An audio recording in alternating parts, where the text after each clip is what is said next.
Hello everybody and welcome back. Today I'm doing something a little different from my previous series of videos.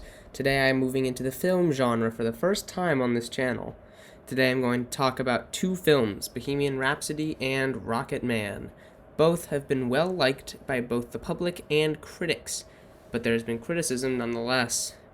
They are very different but have similarities. They both happen to have leads who are gay or bisexual, and are of UK origin. They are both set in mostly the 1970s and early 1980s, and today I'm going to compare them and see how much they match up against each other. First, let's talk about the one I saw first and the one that won Oscars, Bohemian Rhapsody. Bohemian Rhapsody tells the story of Queen, and specifically, its lead singer Freddie Mercury. This film has a PG-13 rating and was seen by more people across the globe as a result. A downside to this, which has been called out by fans and critics, is that the movie is not a perfect telling of Queen's story because of this rating. Instead, it is more summarized and has less focus on Mercury's issues with his sexuality and how it affected his personal life.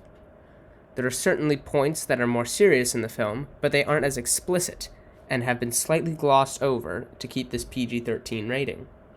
Another thing about this film is that it does not start with a child version of Freddie, rather than beginning with Freddie as a college student.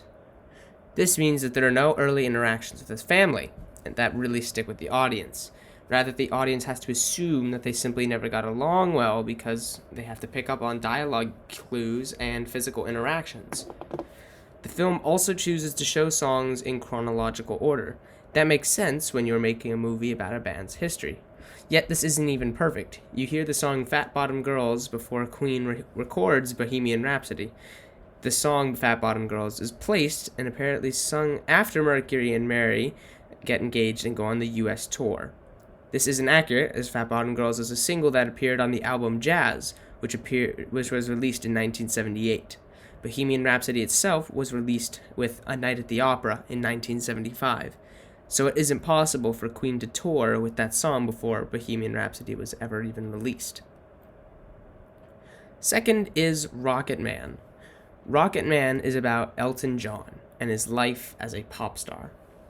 Rocketman was less successful in the box office due to its sporting an R rating. However, some fans think this is a better strategy with the film, as it lets the film be more true to the story without having to worry about censorship. The people making this film also made this choice because of how rough Elton's life was away from his career. Only a few minutes into the entire film, Elton tells his psychiatrist that he is a sex addict and does cocaine.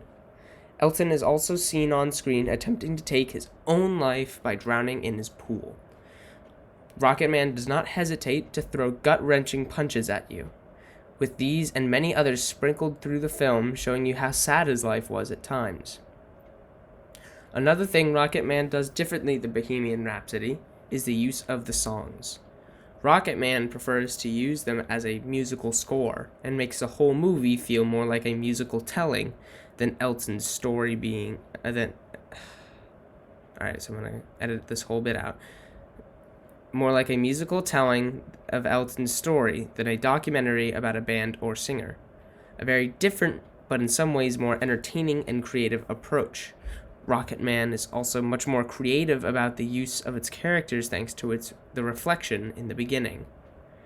This choice allows for the characters used in the film and other ones that have also been used in the film that were used earlier that could be forgotten or had minor parts to be brought back and make for unique interactions. One example of this is when adult Elton winds up talking with and conversing with his younger self. It proves for a very interesting moment that is very heartwarming towards the end of the film. And the thing is about this reflection style of telling a movie is that a reflection allows for the character to sit back at the start of the film at a certain point, a certain crux, where he is, or she, the protagonist, is at a very low point, which is the case with Elton John and Rocketman. And what they are doing is they are often narrating to the audience and to maybe other people as well in the film about how they got to that situation. This has also been shown in movies such as Megamind and The Illusionist. Now, the thing is about this style is that it allows for the narrator to provide extra bits of color every once in a while where it makes sense and where it might be difficult for the audience to pick up. This helps all these kinds of things, because when Elton is older, okay, all right, I'm also gonna cut this part, this whole little bit, because I messed up after the whole finish about the reflection. Okay. Rocketman also makes sure that there is an emphasis on Elton's childhood, it shows him as a young boy and his struggles then. Those struggles are mostly between his parents and their rocky relationship, but it also has brief moments touching on Elton's sexuality, as he is seen showing interest over a magazine about dresses. His father then shuts him down. This helps a lot when he's older, obviously, because it is easy to see the difficulty he has with his parents as his father does not care about him later on in the film because he has moved on and has a new family. And his mother is not very respectful to him when he finally comes out that he is gay. And she's rather cold with him.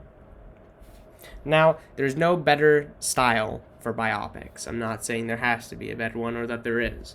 I'm simply showing differences between these two films that share the genre.